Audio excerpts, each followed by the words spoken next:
ದೇವರಾಜೇಂದ್ರ ನೀವಿಲ್ಲಿಗೆ ಬಂದಿದ್ದು ಆಶ್ಚರ್ಯ ಆಗ್ತಾ ಇದೆಯಲ್ಲ?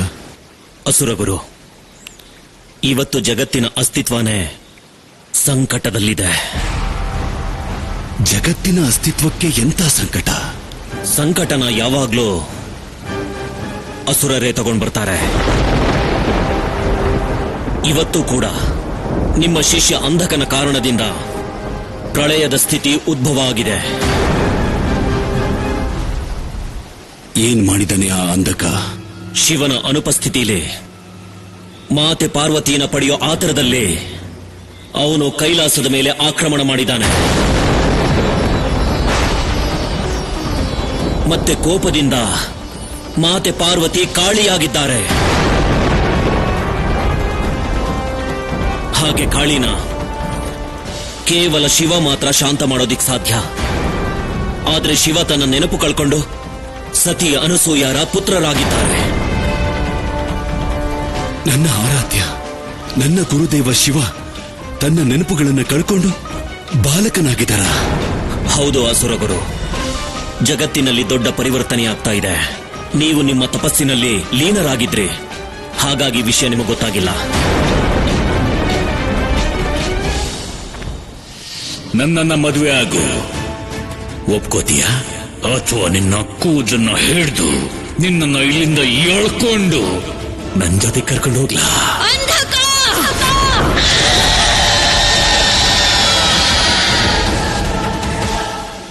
ಇದಂತೂ ಅತ್ಯಂತ ವಿಕೃತ ಕೆಲಸ ಮಾಡಿದ್ದಾನೆ ಅಂಧಕ.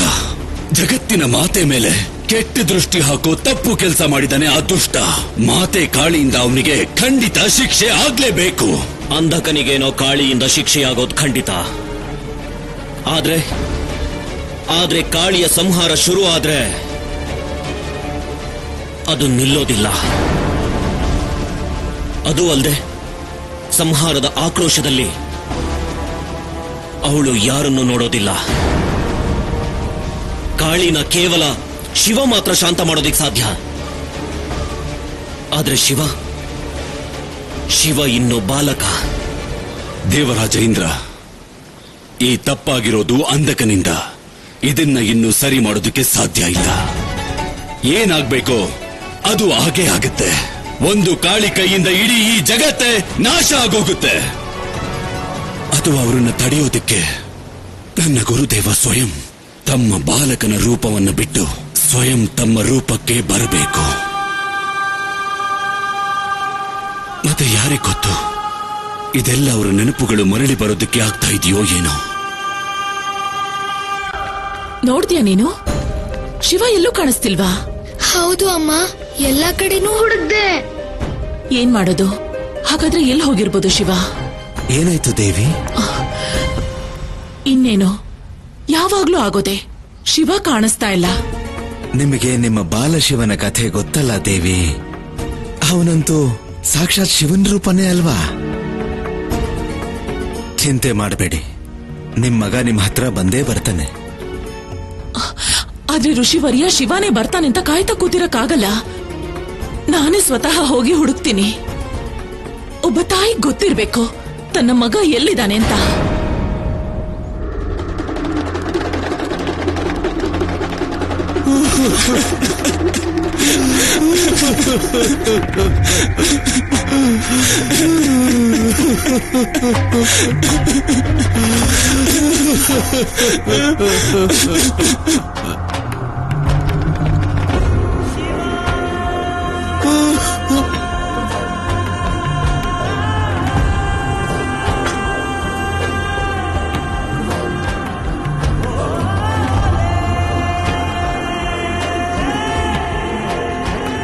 ಸ್ವತಃ ಮಹಾದೇವ ಶಿವನೇ ಬಂದ್ರು.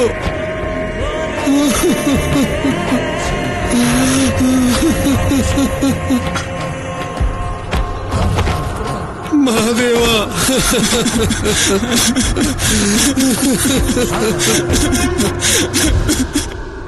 ಯಾರ್ ನೀವೆಲ್ಲ ಇಲ್ಲಿ ಯಾಕೆ ಅಳ್ತಿದ್ದೀರಾ?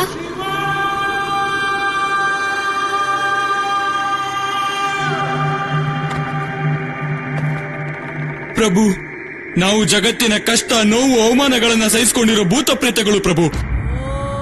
ನಿಮ್ಗೆಲ್ಲ ಏನ್ ದುಃಖ ಇದೆ?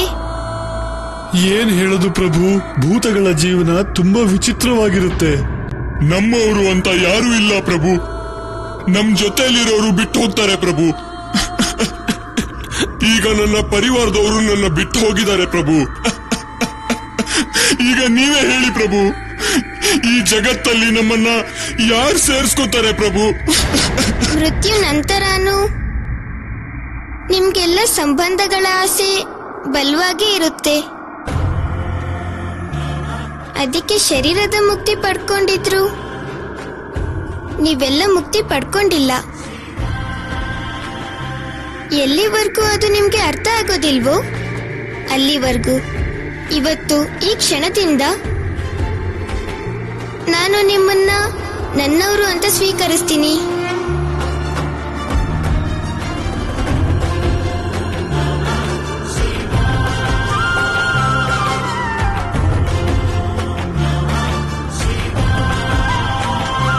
ಅಂದ್ರೆ ನೀವು ನಮ್ ಜೊತೆ ಇಲ್ಲೇ ಬಂದು ಉಳ್ಕೊಳ್ಳೋಕ್ ಸಾಧ್ಯನಾ ಪ್ರಭು? ಆ ಬೆಂಕಿ ಕಿಡಿಗಳ ಮಧ್ಯ ನಮ್ಮ ಸುಖ ದುಃಖ ಹಂಚ್ಕೋತೀರಾ ನೀವು?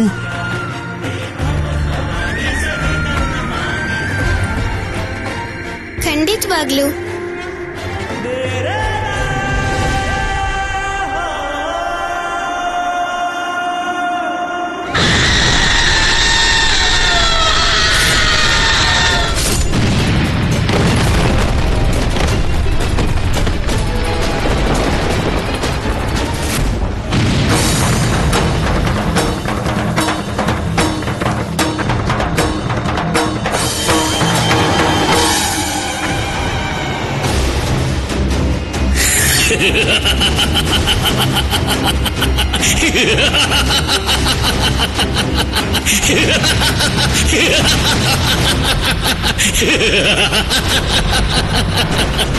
ಪುಷ್ಪದಂತ, ಮಾತೆಗೆ ಮೋಸ ಆಗ್ತಾ ಇದೆ.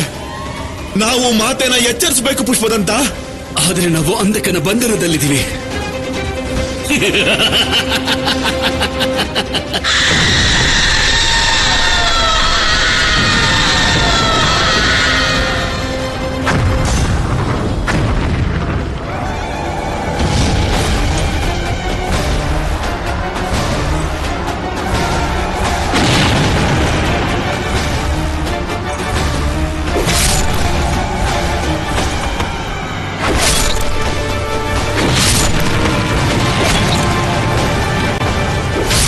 ಗಾಳಿನ ಮಾಯಾವಿ ಪಂಜರದ ತನಕ ಬರೋ ಹಾಗೆ ನಾನ್ ಮಾಡಬೇಕು. ಆಗ ನನ್ನ ಯೋಜನೆ ಸಫಲ ಆಗುತ್ತೆ. ಕಾಳಿ ಆಗ್ತಾಳೆ ನನ್ನ ಕೈ ವಶ. ನಾನ್ ಮಾಡ್ಕೋತೀನಿ ಅವಳನ್ನ ನನ್ನ ದಾಸಿ. ಕಾಳಿ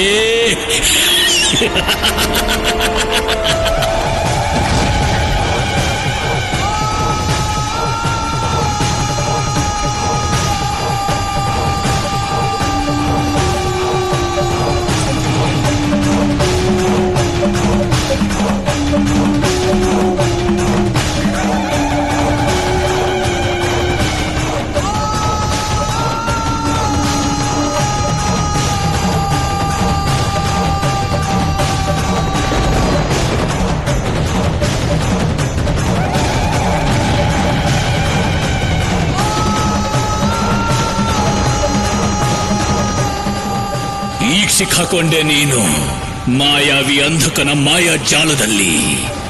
ಈಗ ನೋಡ್ತಿರೋ ಕಾಳಿ, ನಾನ್ ನಿನ್ನನ್ನ ಹೇಗೆ ಬಂಧಿ ಮಾಡ್ಕೊಂಡ್ಬಿಡ್ತೀನಿ ಅಂತ.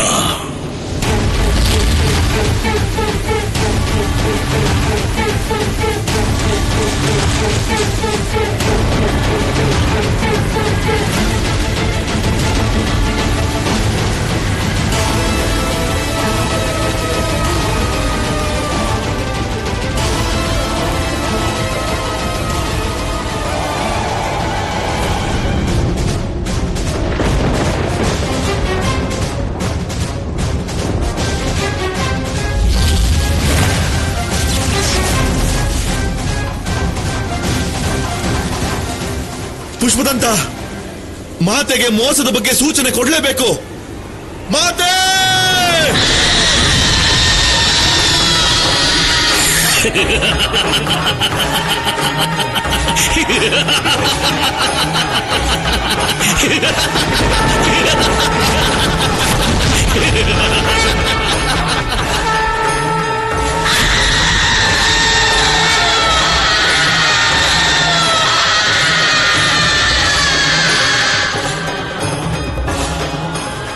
ಪುಷ್ಪದಂತ, ನಾವಿಬ್ರು ಈಗ ಮಾತನ್ನ ಕಾಪಾಡಲೇಬೇಕು.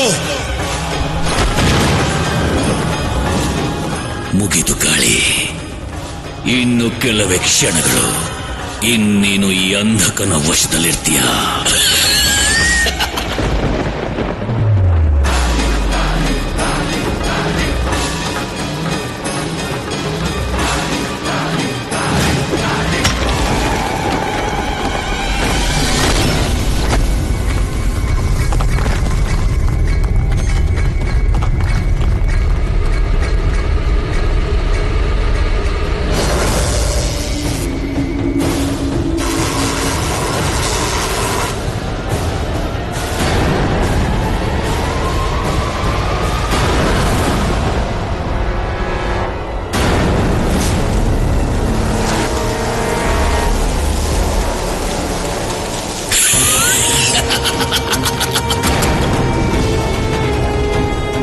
ಹೀಗಾಗ್ಬಾರ್ದಿತ್ತು. ಇದೇನಾಗ್ತಾ ಇದೆ? ನಾನು ಹೇಳಿದೆಲ್ಲೋ ಕಾಳಿ, ಇನ್ನೇನ್ ಕೆಲವೇ ಕ್ಷಣಗಳಷ್ಟೇ, ಆಮೇಲೆ ನೀನು ಅಂಧಕನ ವಶದಲ್ಲಿ ಇರ್ತೀಯ. ಈಗ ನೋಡು, ನೋಡೀಗ ನೀನು ಅಂಧಕನ ಬಂದಿಯಾಗಿದ್ದೀಯ.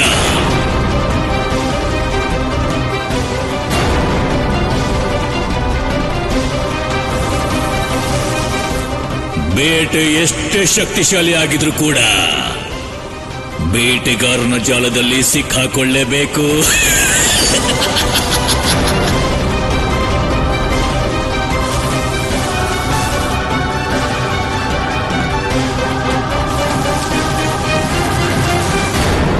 ಯಾರು ಜೀವಂತಗೊಳಿಯೋದಿಲ್ಲ, ಯಾರು ಜೀವಂತಗೊಳಿಯೋದಿಲ್ಲ, ಭಸ್ಮ ಮಾಡ್ಬಿಡ್ತೀನಿ.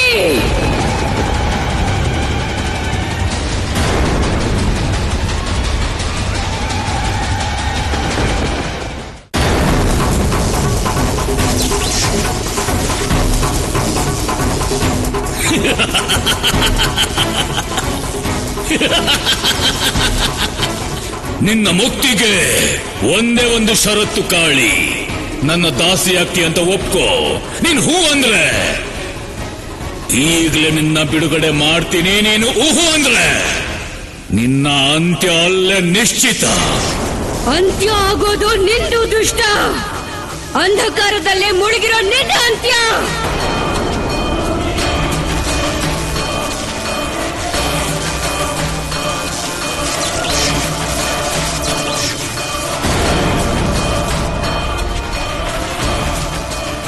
ನಿನ್ನ ಮನಸ್ಸನ್ನ ಶಾಂತ ಮಾಡ್ಕೋ ಕಾಳಿ, ಶಾಂತ ಮಾಡ್ಕೋ. ಆಮೇಲೆ ನಾನು ಹೇಳಿದ್ರ ಬಗ್ಗೆ ಯೋಚನೆ ಮಾಡು. ಲಾಭ ಆಗೋದು ನಿನಗೇನೆ. ನಿನ್ನ ಬಲದ ಜೊತೆಗೆ ನನ್ನ ಗರ್ವ ಮತ್ತೆ ಛಲ, ಇಬ್ರು ಸೇರಿ ಹೊಸ ಜಗತ್ತನ್ನ ಸೃಷ್ಟಿ ಮಾಡೋಣ.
ಪುಷ್ಪದಂತ, ನಾವು ಈ ಮಾಯಾವಿ ಬಂಧನದಿಂದ ತಪ್ಪಿಸ್ಕೊಳ್ಳೋದಕ್ಕೆ ಮಾತೆ ಹತ್ರ ಹೋಗ್ಬೇಕು.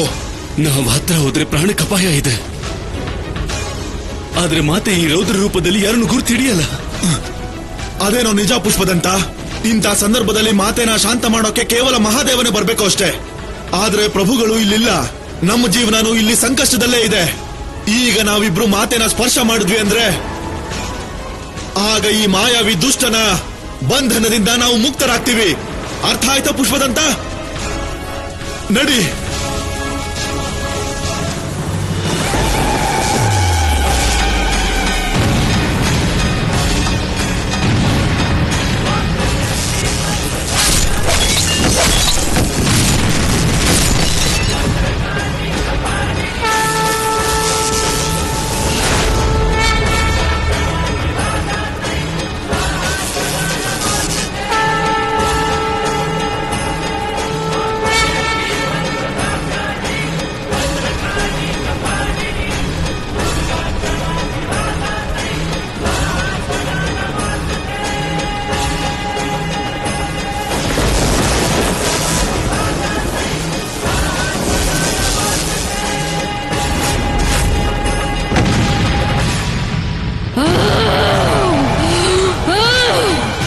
ಎಲ್ಲಿ ಬಚ್ಚಿಟ್ಕೊಂಡಿದ್ಯಾ ದುಷ್ಟ?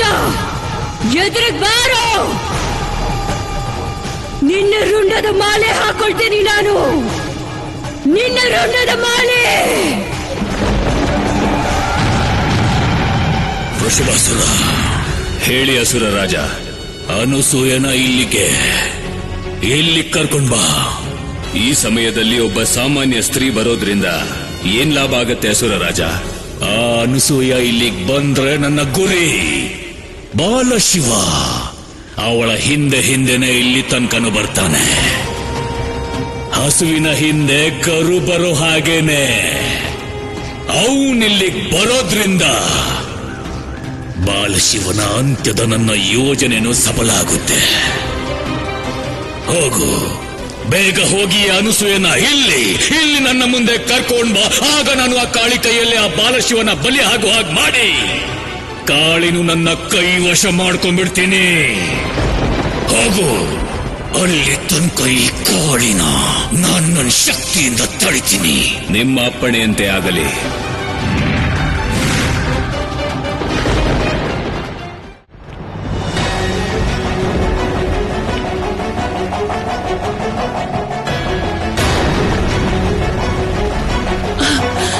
ಶಿವ,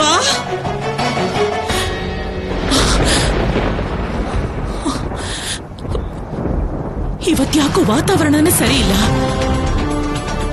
ಅದ್ಯಾಕೋ ಗೊತ್ತಿಲ್ಲ, ಬೆಳಗ್ಗಿಂದ ನನ್ನ ಮನಸ್ಸು ಅಶಾಂತಿಯಿಂದ ತುಂಬಿಕೊಂಡಿದೆ. ಇಲ್ಲಿ ನೋಡಿದ್ರೆ ಶಿವ ಎಲ್ಲಿ ಹೋದ್ನೋ ಗೊತ್ತಾಗ್ತಾ ಇಲ್ಲ.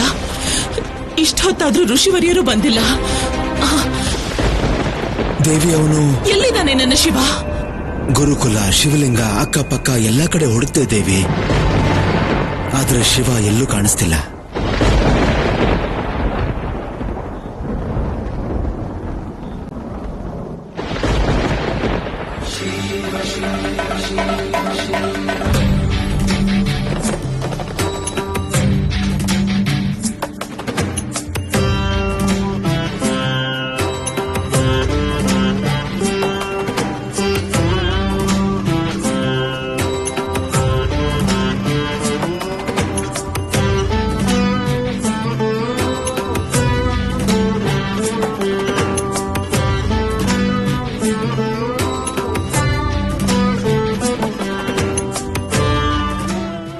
ಇದೇನಾ ಜಾಗ? ನೀವೆಲ್ಲ ಇರೋದು ಇಲ್ಲೇನಾ? ಹೌದು, ನಾವು ಈ ನಿರ್ಜನ ಏಕಾಂತವಾದ ಸ್ಮಶಾನದಲ್ಲೇ ಇರ್ತೀವಿ. ನಿಮ್ಮ ಈ ಜಾಗ ತುಂಬಾ ಚೆನ್ನಾಗಿದೆ.